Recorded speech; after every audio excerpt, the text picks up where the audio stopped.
pecado que fica crônico dentro da casa, dentro da família, pecado oculto da mulher, do homem, do adultério, da mentira, da prostituição, pecado. Aí depois começa a culpar os de fora, a xingar os de fora, a querer agredir, coisa e tal. Mas por quê? Jesus disse, quando o valente é amarrado, a casa é assaltada, que ele consegue, o ladrão consegue amarrar o valente, então ele saqueia toda a casa. Mas essa história da cerca é muito fundamental para a vida cristã, para a família, para as famílias. Porque isso entra de uma maneira sorrateira e depois não tem como sair.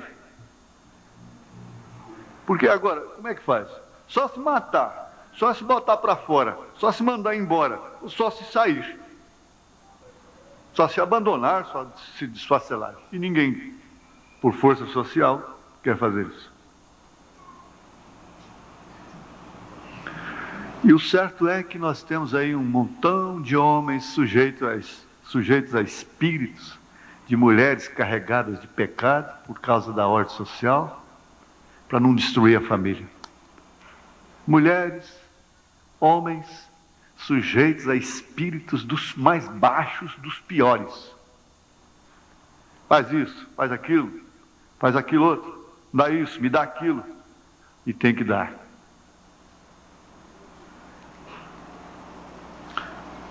Um pouquinho de humor. Vocês que foram criados em fazenda, conhecem fazenda, criação de porcos mostra isso.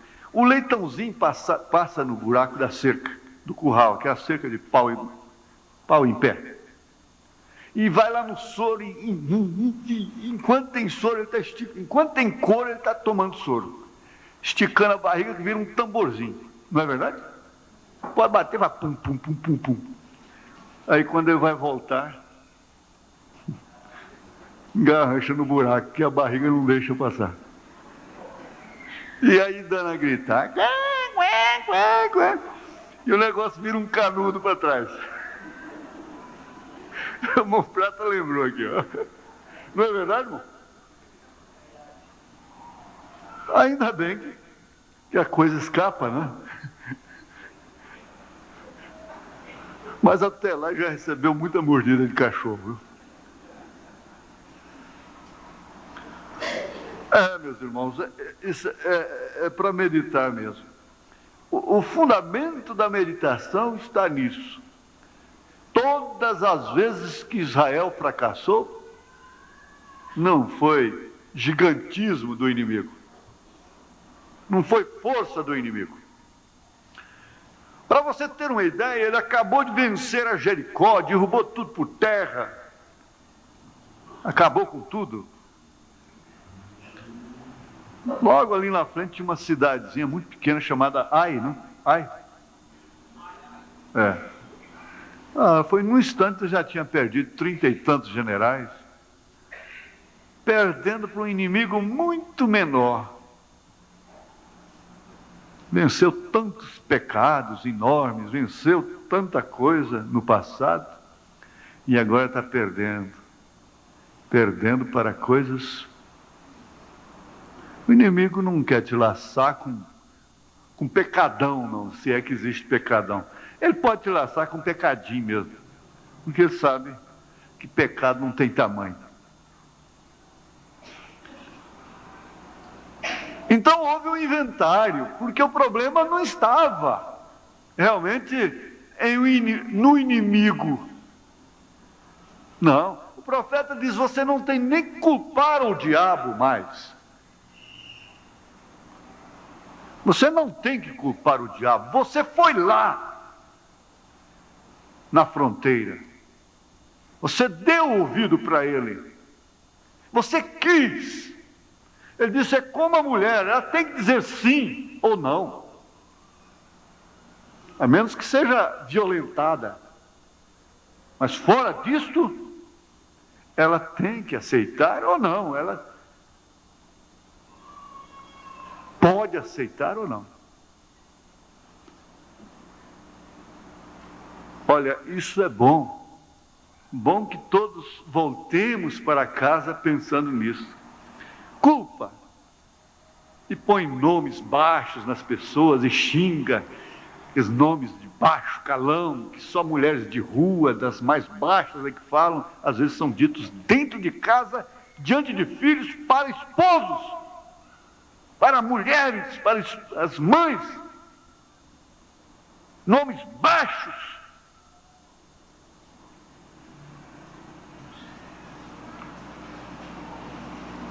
O que vem na boca fala.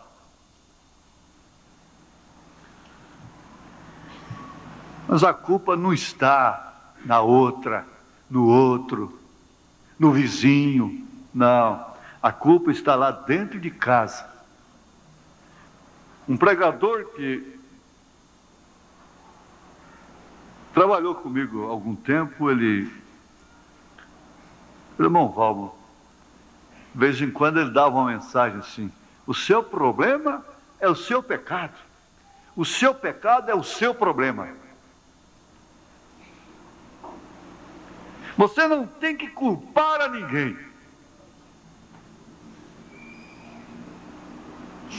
Com razão o profeta disse: o maior inimigo que eu conheço chama-se William Marion Branham, que era ele próprio. Então, Moisés escolheu ser maltratado não pelo inimigo, mas aquele do Salmo 55, que come no prato, que é amigo, que fomos à casa de Deus juntos. É Salmo 55, não é? Vamos lá? Quando a gente chega a uma fase que você tem tanta confiança na palavra que não se preocupa em pregar. É 55 mesmo? Hã? É. Verso 12. Pois não era um inimigo que me afrontava, então eu o teria suportado. Nem era o que me aborrecia que se engrandecia contra mim, porque dele me teria escondido. Mas eras tu, homem, meu igual, meu guia e meu íntimo amigo. Praticávamos juntos suavemente e íamos com a multidão à casa de Deus.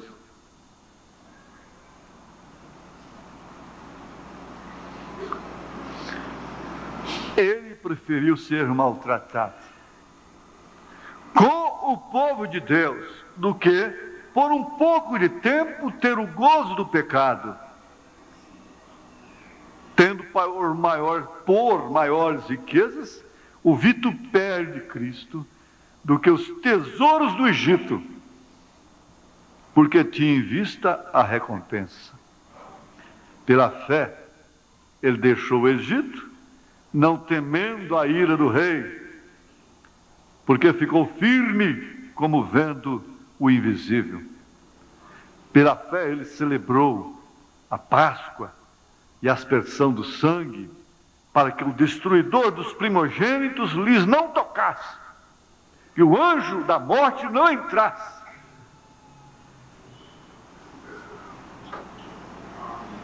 Pela fé passaram o mar vermelho como por terra seca, o que intentando os egípcios se afogaram.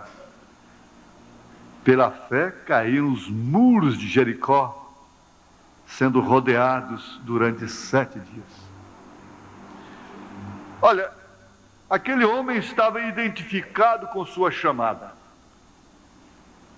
E todos quantos estiveram com ele ali no deserto, e que estiveram identificados com a sua chamada,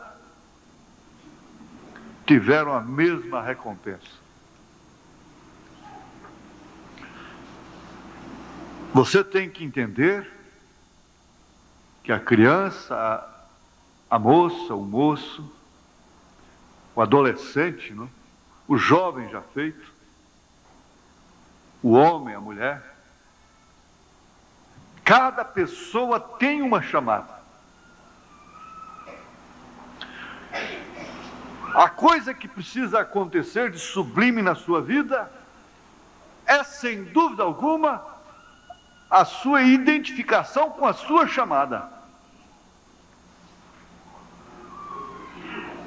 Porque então você terá um auto-reconhecimento que você é chamado, que você é chamada. E você não está na casa de Deus como uma abelhuda, um abelhudo, como um cão que espia a mesa dos outros. Você está na casa de Deus por decreto divino, por chamada. E tem uma coisa: se um rapaz é convocado pelo exército e ele não comparece sem a devida justificativa, ele será preso. Ele vai responder.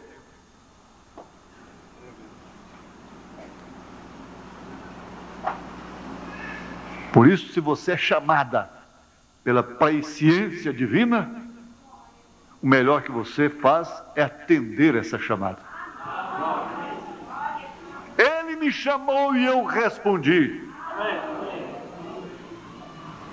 Se você é chamado pela presciência divina, o melhor que você faz é se submeter a essa chamada, é comparecer, independentemente de seu estado, de suas condições, porque ele sabia, desde antes da fundação do mundo, quem seria você.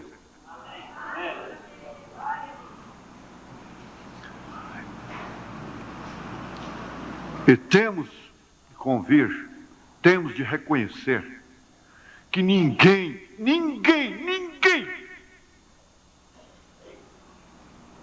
vem para esta mensagem sem a chamada divina. Porque ela não é para quem quer, ela não é para quem corre, ela não é para quem busca. Ela é para quem Deus chama. Então, minha filha, meu filho, a mamãe dizia assim: não adianta, meu filho, não adianta, você é chamado. Você quer bater com a cabeça na parede? Você quer adquirir marcas? Você quer dificultar mais sua vida? Então tente mais lá por fora. Tente.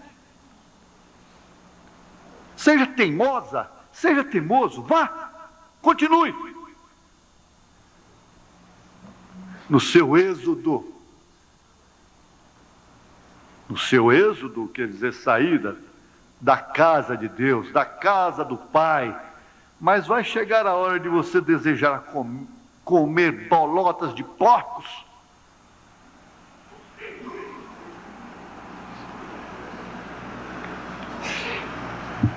O profeta está fazendo referência de um povo, de homens, de mulheres, de moças, rapazes, crianças, que tinham andado pelo mundo e não tinham compartilhado dele.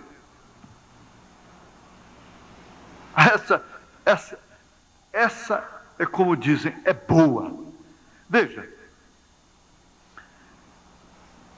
E outros experimentaram escárnios e açoites, e até cadeias e prisões, foram apedrejados, cerrados, tentados, mortos ao fio de espada ou da espada, andaram vestidos de peles de ovelhas e de cabras, desamparados, aflitos e maltratados.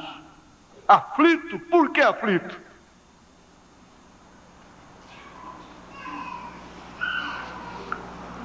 Mas está aqui uma coisa, que às vezes quando a gente olha para determinadas pessoas, as quais nós não suportamos até mesmo pelo seu cheiro. E quando nós as abraçamos ou sorrimos com elas, é como se nós estivéssemos fazendo uma grande coisa. É como se nós fôssemos bem humildes. Ah, eu sou humilde porque eu abraço aquela irmãzinha, aquele irmãozinho. Nós temos que lembrar disso aqui. Dos quais o mundo não era digno. O mundo não é digno dessa gente simples e humilde que crê, que é chamada. Se envergonhar de uma pessoa como esta é se envergonhar de Cristo. Quantas filhas têm vergonha de andarem com suas mães por causa do estado delas?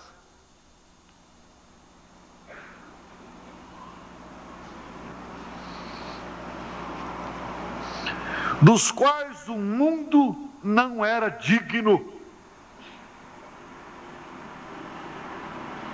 Por que esse povo de Deus não está dominando? Não está na casa mais alta do país? Porque essa casa mais alta do país é como já disse para o irmão Antônio de Jesus. Você é uma joia no focinho de porco.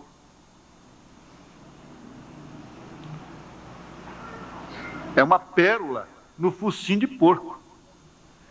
Porque o porco fuça muito, então o fazendeiro pega, o criador lá, pega e faz uma argola de arame e mete no focinho. Para ele não ficar fuçando demais, estragando as cercas, aquelas coisas assim. Porque a argola pega lá e dói nele, certo? Ele recua, não é? Olha, espera aí. Jesus disse, não lanceis as vossas pérolas aos porcos. Você sabe por que os filhos de Deus não estão lá? Realmente, os eleitos da noiva? Porque esse reino não é deles. Se fosse, eles pelejariam por ele.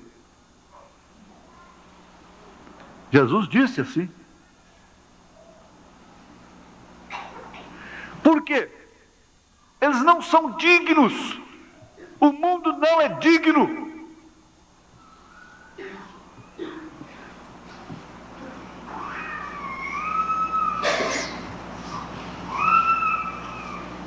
Eles tinham andado pelo mundo, sofrido as necessidades de todos os seres humanos.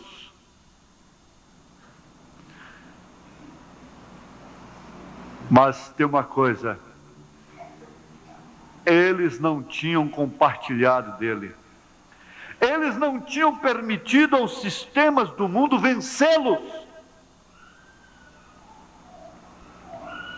Quando os nomes ilustres daquela era tinham se curvado aos acenos carinhosos do Estado e escolhido a mente política ao invés da mente espiritual, e se puseram em seu caminho de volta ao mundo, estes poucos permaneceram com a palavra de Deus e deste modo honraram o Senhor, honraram ao Senhor. É isso que você está fazendo, exatamente isso que você está fazendo. E deste modo honraram ao Senhor.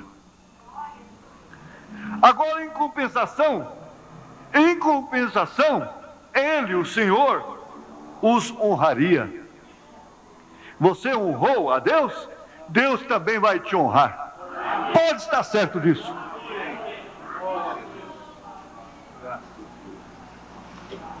Pode estar certo disso. Você está identificado com Ele.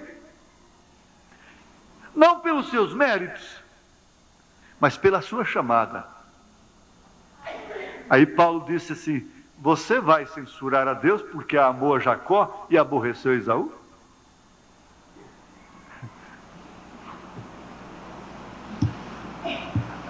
A lei da compensação.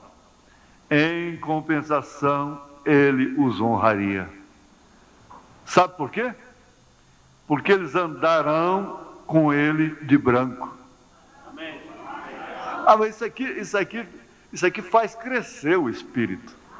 Faz crescer, agigantar o espírito. Faz sim. Porque eles andarão com o Senhor, de branco. De branco. De branco. E veja o que vem aqui na frente. Eles tinham identificado a si mesmos com ele na terra, e agora ele identifica-se a si mesmo com eles na Nova Jerusalém.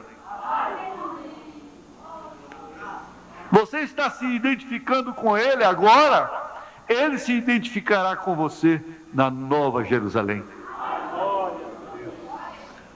E quão maravilhosa será esta identificação! Ela me faz regozijar e também me faz chorar em pensar de sua condescendência, pois vocês notaram que ele não está vestido de uma cor diferente da dos santos, como os líderes da terra fariam? Não, eles são iguais a ele. Eles são iguais a ele. Olha, preste atenção, escute. Eles são iguais a ele. São iguais. Ele é igual a eles. Eles são iguais a ele. Assim como João disse, porque eles o verão assim como ele é.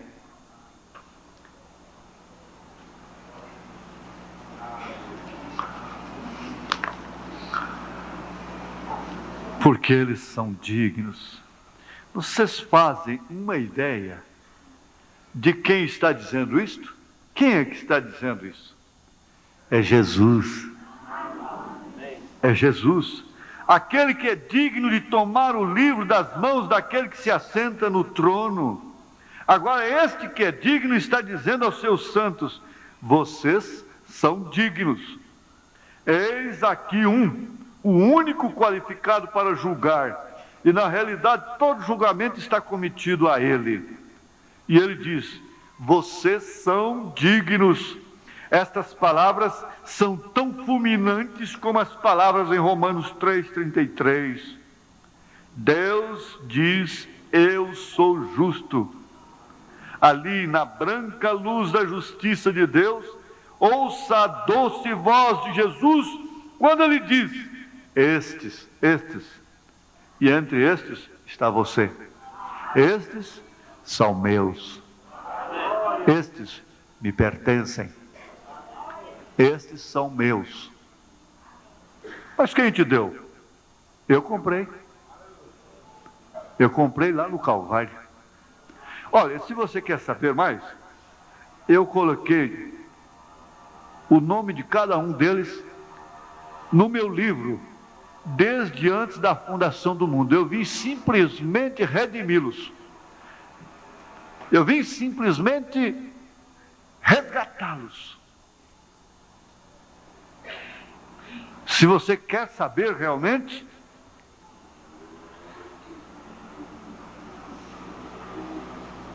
eu fui sacrificado desde antes da fundação do mundo, diz o Senhor. E por isso eu coloquei o seu nome no meu livro desde antes da fundação do mundo. Então tira a mão dela, Satanás. Tira a mão dele, Satanás. Porque ele me pertence. Essa casa é reservada para Deus.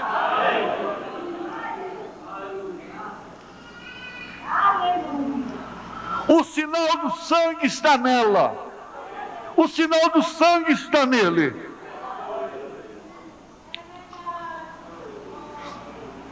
Eles são dignos, sim. Eles andarão comigo com a mesma vestimenta que eu tenho. Vocês não viram aí a parábola da grande ceia? E que o Senhor da ceia proveu a vestimenta para todos os convidados? E não tinha nenhum lá de gravata, paletó, e o outro de camisa remendada. Um de sapatos novos e o outro de sandália furada. Não.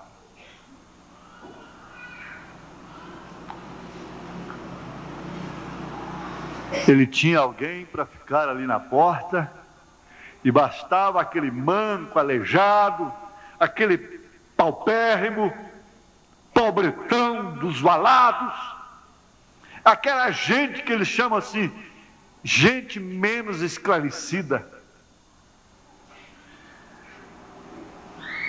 gente que não tem inteligência, é que vai para o tabernáculo da fé.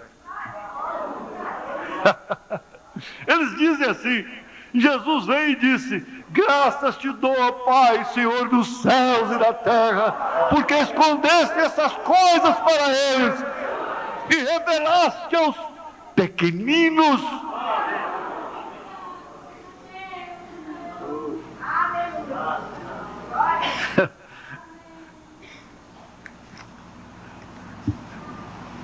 Eu estou lendo a mensagem de Sardes, né? Sardes, parágrafo 70.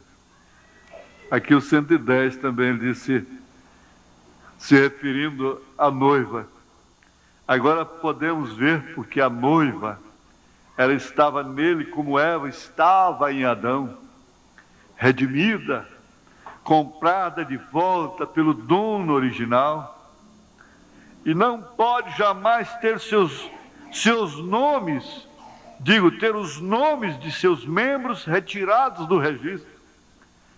Ela é uma parte dele. Ele se casou com ela e não tem por que se divorciar dela, porque ela o respeita.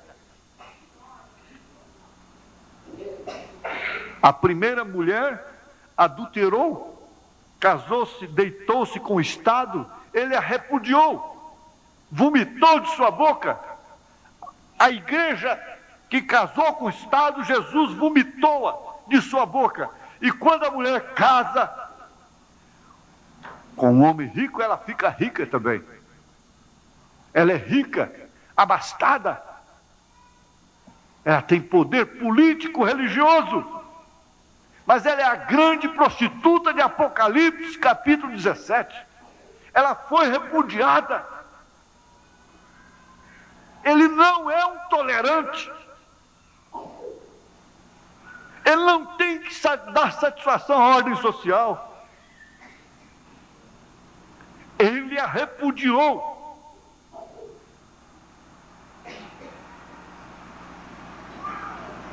E se casou com uma virgem que o respeita.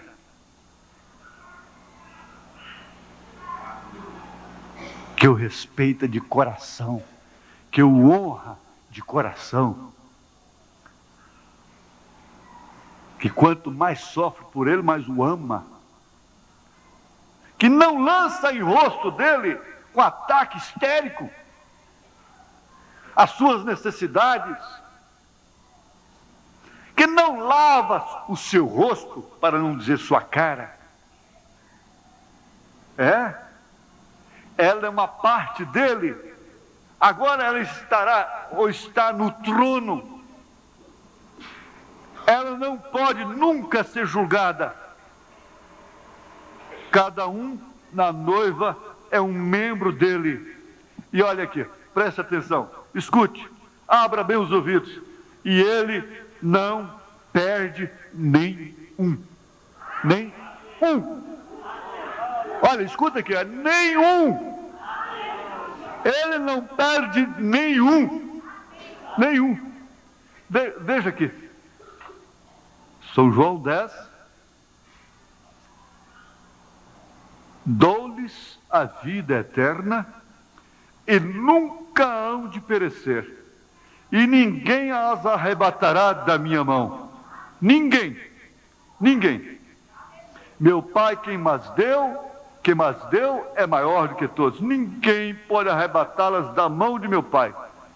Então ninguém podia arrebatá-las da mão dele primeiro. Depois, em segundo lugar, da mão do Pai, quer dizer que as ovelhas saem da mão dele e vai para a mão do Pai? Não, porque a mão dele é a mão do Pai. Amém? Ela é uma parte dele. Ela está no trono, ele falando do futuro, não é? Ela não pode nunca ser julgada. Cada um na noiva é membro dele. E ele não perde nenhum. Nem o mais feio, nem o mais pobre, nem o mais rico, nem mais isto, nem... Ele não perde nenhum. Nenhum. Parece que há inconscientemente uma força. É como a força da gravidade. Sabe-se que a Terra, ela está procurando sempre evadir-se do Sol. Pela tendência, ela se perderia no espaço. Mas existe uma força de gravidade que a prende. Ela luta. Então há época que ela fica mais afastada dele. Mas logo ela está mais próxima dele. E não tem como sair desse círculo. Por causa da força da gravidade, ela está casada com ele. E ele está casado com ela. E ele disse que ninguém pode separar a quem Deus une. Não há homem que separe. Ele disse: ninguém pode arrebatar. Ninguém pode arrebatá-las de minhas mãos.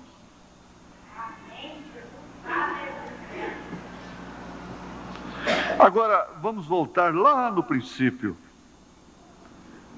Por que então tanta queixa, tanto fracasso, tanto desgosto às vezes, tanta dor no coração, pasmo, peso? Por quê? Porque às vezes murmurações, queixas, reclamações, porfias, contendas, não seria a mesma causa, ou as mesmas causas, não seriam as mesmas causas lá no deserto? O profeta disse: se tão somente a igreja pudesse crer e se entregar de uma forma incondicional nas suas mãos. Ora, ele disse assim: não haveria nenhum enfermo no nosso meio.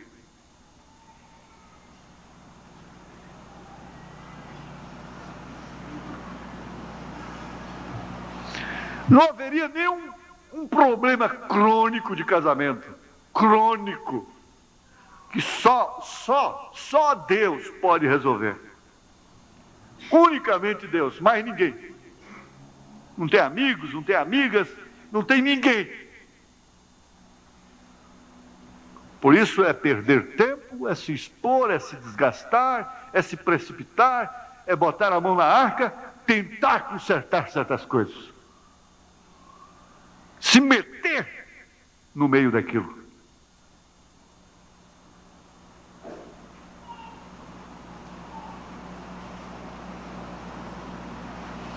Paulo disse, ainda aqui na carta aos Coríntios, Ele diz assim: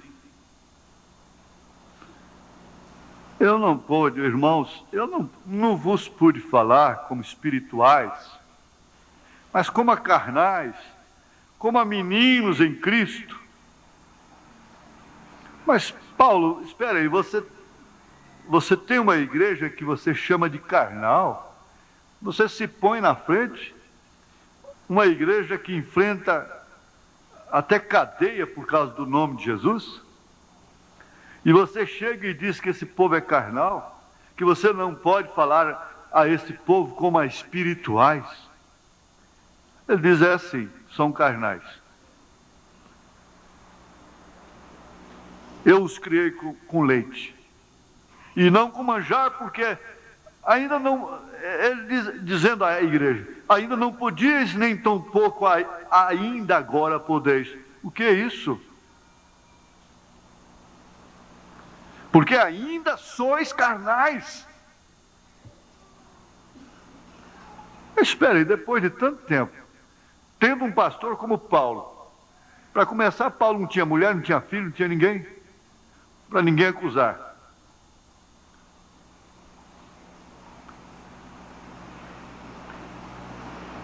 Era um homem que ninguém pode imitar. E tem uma igreja carnal, segundo a sua própria carta.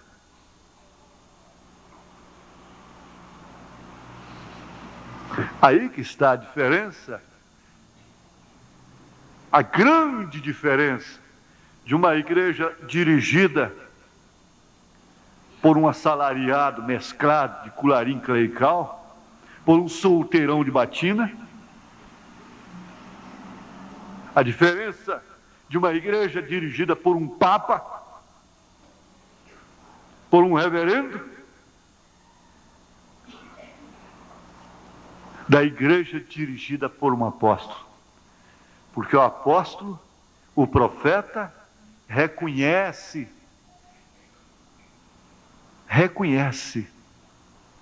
a sua própria igreja, reconhece, identifica o estado dela. Então William Branham chega a miúdos olhos, lá no seu púlpito, ele clamou: esse tabernáculo está precisando de uma matança, começando aqui do púlpito até na portaria.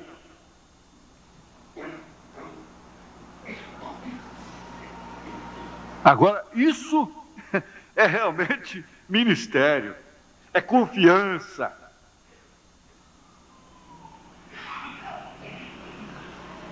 Porque ainda sois carnais.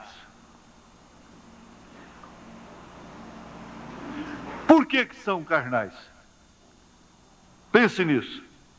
Pois havendo entre vós inveja até do vestido que a outra põe, contendas por causa de lugar. Isso é baixo demais, gente. Isso é carnal demais. Mocinhas, quantas vezes vocês brigam aí por causa de lugar? Eu não estou me referindo a vocês, bem entendido. A determinadas pessoas, é claro. Às vezes tem acontecido de irmão sair do culto e ir embora por causa de lugar.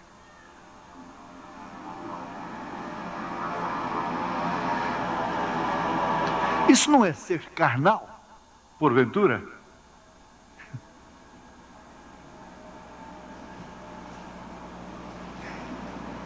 Espera um pouquinho.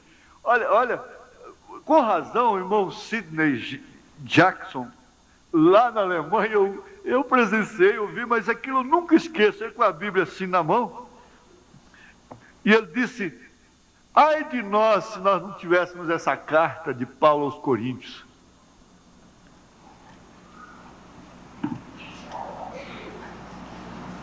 Olha, havendo entre vós inveja, contendas por causa de quê? Por causa do namorado. Porque são muitas moças e às vezes poucos rapazes, então quando eles dizem assim, quando pinta um, flecha em cima com um lambari num grão de arroz. Aí pega quem puder.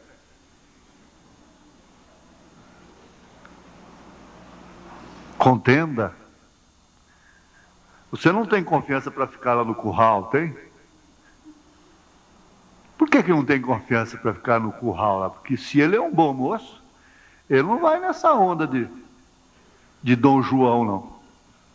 Ficar todo importante e começar a brincar com o sentimento de todo mundo, não. Se ele é homem, na verdade, ele vai olhar quem tem um comportamento diferente daquele. Ele não vai nessa polêmica, não. Nessa disputa, não. Ele deixa as que estão disputando e vão procurar alguém. Vai procurar alguém que está lá no curral. Você sabe a linguagem, o visitante não pode entender, porque eu também não posso contar toda a história. Um rapaz muito rico chegou na fazenda dele, as moças deram festa lá, e ele se enjoou daquilo e foi lá para o curral. Lá ele encontrou uma prima órfã lá, lavando vasilhas, e foi aqui ele escolheu. As contendas, porfias, maledicência, murmurações,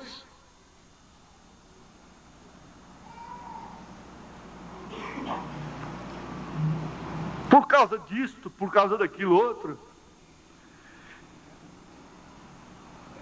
Não sois porventura carnais e não andais segundo os homens?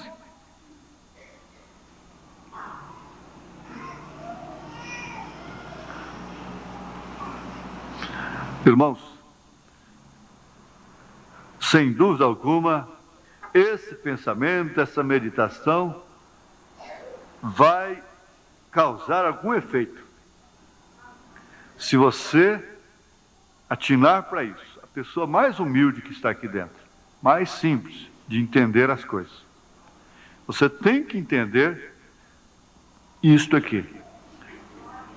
Todas as derrotas que Israel teve lá no curso da viagem para a terra prometida, não se deveu à fortaleza do inimigo.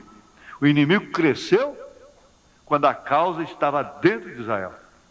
Ai, que era muito menor que Jericó, porque Acã pegou dos despojos de Jericó, capa babilônica, moedas de ouro. Cada coisa dessa tem um significado na vida.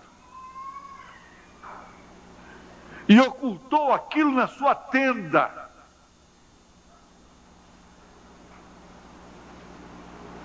As pessoas não querem saber. Todo meio, todo fim justifica o meio. Então, para se obter qualquer coisa, não importa o meio. O meio que vai usar para obter aquilo. O quanto vai se comprometer. Há crentes que vivem mendigando coisas para filhos, para pessoas as quais não merecem tais coisas, tal honra. É preferível buscar um incrédulo, um descrente, certas horas. Não importa o meio, não importa através de quem. Tem que conseguir, tem que ajeitar aquela situação. Tem que resolver aquele problema. Não importa o meio. Mas não é assim.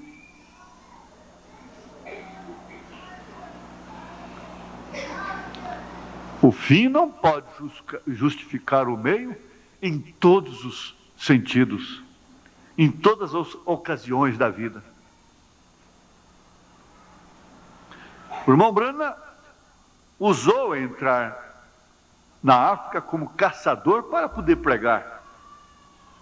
Ali o fim estava justificando o meio. O meio que ele usou. Mas não são todos os fins, em todos os casos, que os fins justificam os meios. E essa é a condição da nação, essa é a condição das famílias.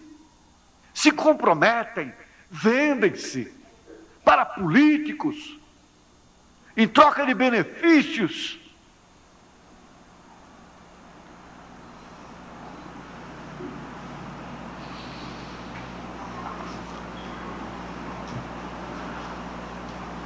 Um grande político me disse uma vez: pastor, essa gente aí não tem mesmo reserva, não cora o rosto para chamar a gente e diz: olha, a nossa igreja vai votar no senhor, mas se o senhor nos der tantos 1000 tijolos, tantos metros de areia, tantos sacos de cimento.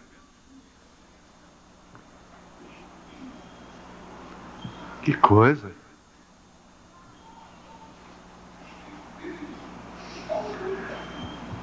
Essa é a principal causa da queda da nação. A nação está caída, está arruinada. O mal do último julgamento que nós tivemos não foi o julgamento em si. Não. Nós não poderíamos estar a favor da corrupção. Não é isso. O mal está justamente no fato de não haver ninguém que pudesse tirar a pedra. Não há ninguém que pode tirar pedra, nem lá fora, nem aqui dentro. Então aquele que estiver sem pecado, atire a primeira pedra. O grande mal hoje é este: é que todos querem tirar pedra. E às vezes, para não usar um termo assim, muito popular, vulgar, quando vão atirar a pedra, a cauda embaraça a sua mão. Até erra o tiro porque a cauda, vocês estão entendendo, né? A cauda, quer dizer, aquilo que tem atrás de si atrapalha.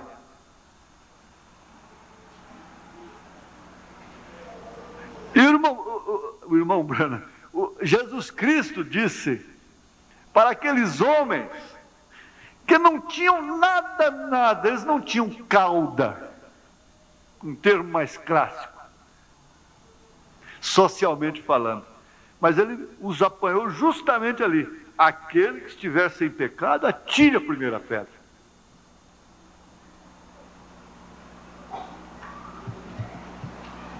E um grande autor, ele desenvolveu uma cena naquele instante ali, idêntica a essas revelações do irmão Branham.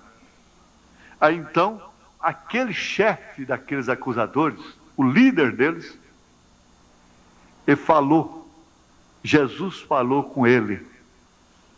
É uma inferência, mas disse: atira você. E a Edith, aquela mulher que você anda escondido com ela, a Edith, você pensa que eu não sei? E a Edith, por que você não apedreja ela?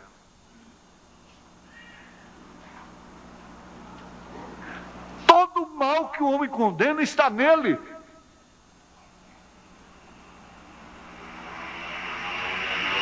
Aí fora, há homens chegando em casa rasgados. E todos unhados. A arma delas mais é as unhas, por isso já crescem tanto. E são chamadas de gatas, né? Por quê? É porque ele está flertando com outro. Quando ela tem 2, 3 amantes.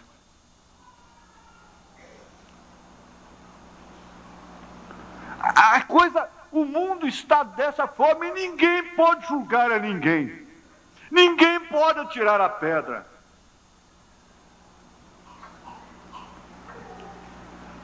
É hora de se humilhar e se identificar pessoalmente com sua chamada. A sua chamada é através do ai, da lei. Bendita a lei, diria Maria Madalena, que me levou a Jesus Cristo. quando eu merecia realmente morrer apedrejada. Por isso, ela soube agradecer. Por isso, ela soube com sua atitude dizer: Cristo, eu te amo. Por isso ela lavou os seus pés. O irmão Branham gostou tanto dessa passagem. Ela banhou os seus pés com lágrimas. Ela enxugou seus pés com seu próprio cabelo, que apesar de ser uma meretriz, não cortava seu cabelo. Tinha cabelo na cabeça para enxugar os pés de Jesus. E quantas senhoras, damas, não têm o suficiente luz para entender que uma mulher não pode cortar seu cabelo?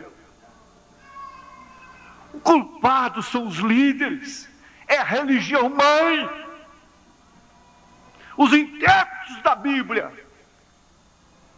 Outro dia eu mostrei para uma senhora: olha, você está perdendo a batalha, porque o que te dá poder até sobre anjos você cortou. Quando o cabelo dava força para Sansão e ele cortou, ele perdeu a força. O cabelo dá força para a mulher. Eles creem em ferraduras, creem em santo de barro e de pedra, mas não creem naquilo que realmente Deus estabeleceu. Deus pôs isso na mulher. A mulher é muito mais forte do que o homem.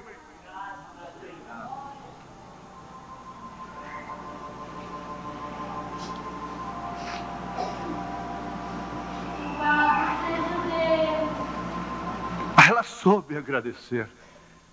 E o desfecho final significa exatamente isto. Através da identificação de nossa chamada, do nosso destino, para onde vamos, nós só podemos ser agradecidos. Porque se nós formos buscar um exemplo disto, nós vamos caminhar por todas as Escrituras e vamos esbarrar lá na Maria Madalena, lavando os pés de Jesus. Por isso ele disse: todas as vezes que o Evangelho for pregado, o que ela fez será citado. Porque quando se fala em gratidão, ali estava a gratidão. Ela foi a primeira a se identificar com ele. Estava chorando por causa dele, lá no jardim, no horto. E quando ele próprio falou com ela, ela pensou que era o guarda, o hortelão. Ela disse: onde o puseste? Me conta.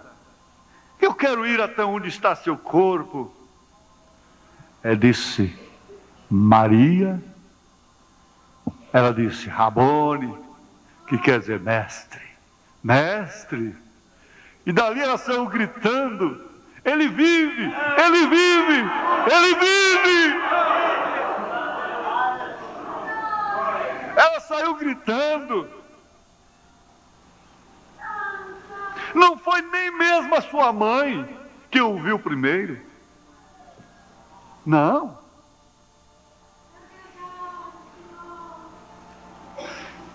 Por que ela ficou tão impregnada com Jesus? Por quê?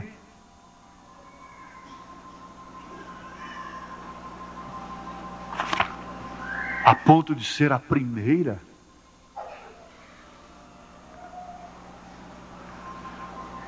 Cristo Jesus é meu bom Salvador.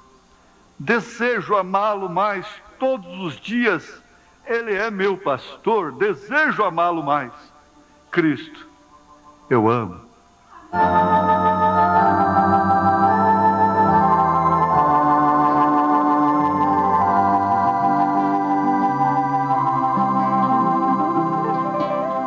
Cristo Jesus é meu bom Salvador.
céu Ele me levará.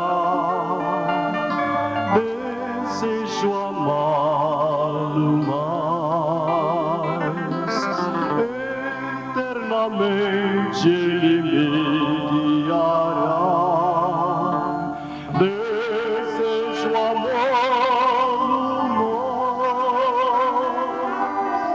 Ah, Cristo eu amo, oh, quanto eu amo, pois tu morreste por mim.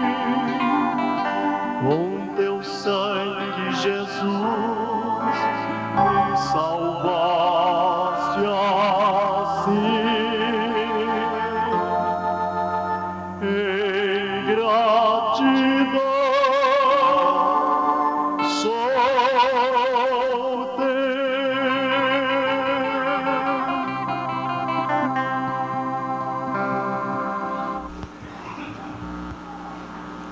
Algum visitante que queira manifestar a sua gratidão a Deus, se identificando com Ele nesta noite, publicamente, e você gostaria de fazer isso há muito tempo, ouvindo a mensagem, ou mesmo que seja pela primeira vez, mas sentiu isso, esse desejo profundo no seu coração, e quer fazê-lo nesta noite, não quer deixar para outra ocasião. Você acha que chegou o momento de você se identificar publicamente com sua chamada e ser agradecido a Ele,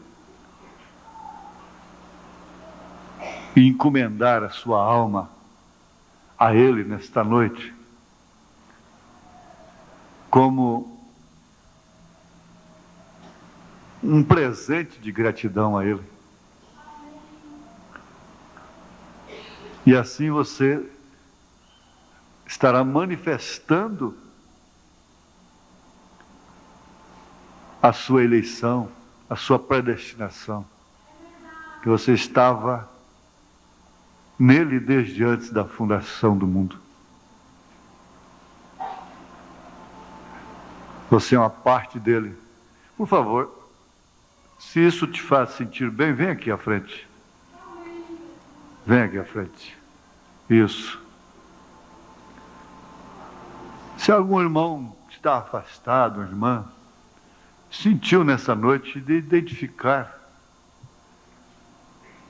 a sua chamada e quer fazê-lo oficialmente, publicamente nesta noite, assim, nessa naturalidade, muito bem. Muito bem. Deus os abençoe. Se você quer, tem confiança que esse é um momento próprio para você fazer uma reconfirmação pública de sua fé.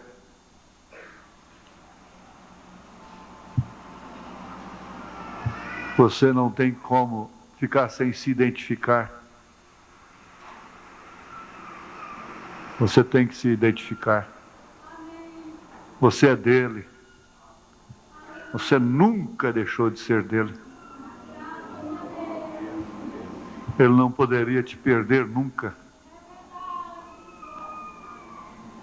Ser dele não quer dizer estar comigo. Ser dele significa estar na palavra, e você sabe perfeitamente que a palavra está aqui.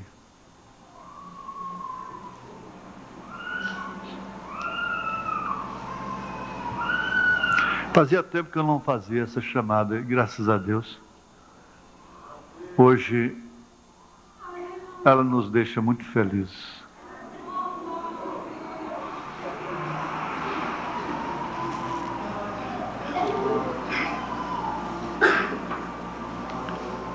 Gostaria que toda a congregação se pusesse de pé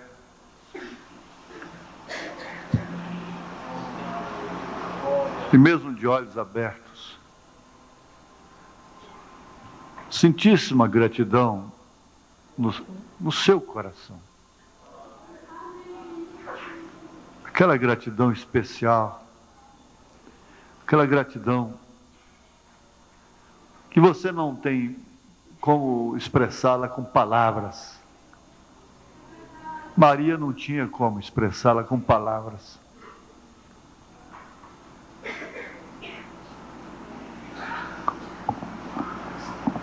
Senhor, aqui nós temos uma grande vitória. Vitória do trono da graça. Vitória de almas. Não é vitória de igreja, nem de exército, nem de política, né? De organização religiosa, de homem, de pastor. É vitória de trono. Porque a vitória do trono significa que ele já venceu, já está sentado no trono. É vitória da alma. É uma identificação que cada um faz publicamente diante do Senhor, com sabor, um sabor de quem está se rendendo à sua própria eleição, à sua própria predestinação, à sua própria escolha, porque foi escolhido desde antes da fundação do mundo. Por isso não é uma humilhação, isso não é uma sujeição a um sistema, isso é uma questão de ser, é que é assim, desde antes da fundação do mundo. Vocês são filhas e filhos de Deus. Vocês são parte dele. Parte dele. E da maneira que ele está vestido, a sua noiva também está vestida. Ó Deus, põe a tua bênção sobre estas vidas. E sela esta identificação pública. Essa reidentificação. Sela, Senhor, essa decisão de permanecer ao lado daqueles que são atribulados, que estão machucados, que estão cheios de cicatrizes, que têm caído muito, mas têm se levantado, graças a Deus, porque o cair é do homem, mas se levantar é de Deus. Mantenha cada um dos teus filhos nas tuas mãos. E agora, Senhor, para completar esse banquete, cura a igreja toda, Senhor. Cura os corações, cura as almas, cura os espíritos, cura, Senhor, os corpos físicos, materiais. Cura, ó Deus, liberta, ó Pai. Alivia, tira todo ressentimento, mágoa do coração, peso do coração, e dá que cada um possa contar e cantar a sua vitória. Aleluia, Senhor. E os que vão usar as peças de roupas também, o livro de oração está diante do Senhor. Nossos visitantes sejam encorajados na fé também, em nome de Jesus Cristo, pelo poder de Deus. Amém, Senhor. Amém. O Senhor vos abençoe. Eu daria um abraço.